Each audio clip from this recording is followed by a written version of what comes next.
Coin in the red today, down by about 5%, sitting in the 69-cent range. Volume coming down by about 31%. High and low in the last 24 hours, right about this zone right here at 69 cents with a high of about 73.74 cents. Now, the general global crypto market right now is actually down about 3% as well. So this doesn't help, right? We're going with the market today. So 2.60 trillion.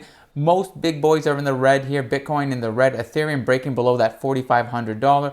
BNB in the red, a bit of green here and there, Cardano, Solano, but as you can see, as you start to go down, you see more red. So overall, just one of those days. Holders are actually growing at 159,813. Now, we have something exciting to talk about here with Crypto.com. Now, they made huge accomplishments, some really nice milestones they did in November. Right here, coming from their tweet earlier today. We're going to head over to their blog. If you want to find out the latest and greatest information on Crypto.com, they post a few articles a day regarding their partnerships and their deals and their acquisitions. So always a great place to do your own research and get more information. So we're going to head over to the blog post right now and get into this article. So Crypto.com November 2021 updates. Okay, so November was another all-time high month for us as we continue to break new ground in driving mass adoption for cryptocurrency. First, we continue to drive momentum of the Fortune Favors the Brave global campaign with a series of outdoor billboards launched in 20 plus markets. Some of these billboards are already in display in cities like Los Angeles, Singapore, Copenhagen, Rio de Janeiro, and Tel Aviv, with more to be shown in the next coming months. To top it off, we proudly secured the rights to rename the Staples Center. This is the big one, of course, one of the most iconic arenas in the world, to Crypto.com Arena. This 20-year-old deal also makes Crypto.com the official platform partner of the NBA's Los Angeles Lakers and the LA Kings. So this is going to be incredible, as we have a few games that are set to be scheduled on Christmas Day, and that is the day that the arena will officially, the naming will take place, will change to Crypto.com Arena. On the product side, the beta version of our highly anticipated Chronos mainnet officially launched.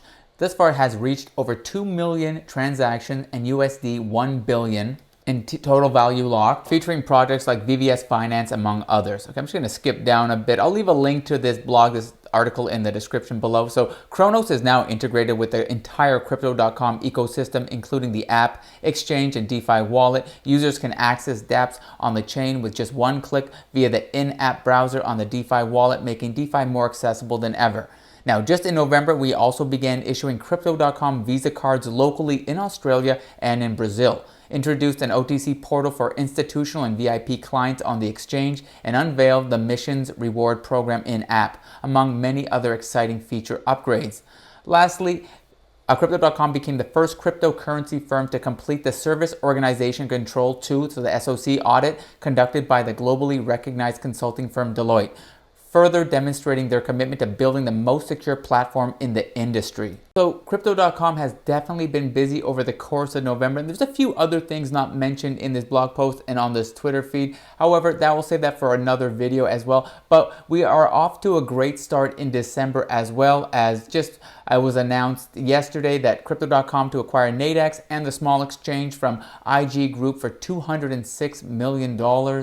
I put out a video on this entire partnership, this deal, just last night. Crypto.com already off to a terrific start in December. Now, looking at the price and doing price analysis, price prediction, I think that we're going to head a little lower. The market is cooling off and we're a bit in the red, as we were talking about earlier, about 3% or so. Let's take a quick look right now. Yeah, so still about that same range. So nothing really new on that end. Now, I do believe that if the market continues like this, we're going to slightly head lower.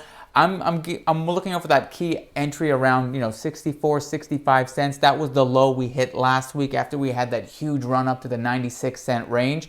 However, I think it could come a little lower, maybe in the lower 60s, 61, 62 cents. But when it starts to get too low, you got to watch out, because a lot of people are going to just scoop up those dips and the price will just come right back up. And oftentimes you'll see those things happen really late in the middle of the night, oftentimes in the early morning, 3, 4 in the morning, and it will only last a very quick, sometimes a few minutes, maybe a half hour, and then everybody gobbles up those dips and the price is back up. So I'm going to be watching, I'm going to be waiting a little bit. After all, the weekend is coming and things tend to cool down a little, but we'll see, guys. That's all I have for you in this article. I hope you enjoyed the video. Drop a like, comment down below. what do you think the price prediction is for Crow for the end of this year, and tell me what you think it's going to be at the end of 2022. Please subscribe to the channel, guys, turn on post notifications, and I'll see you all in the next video.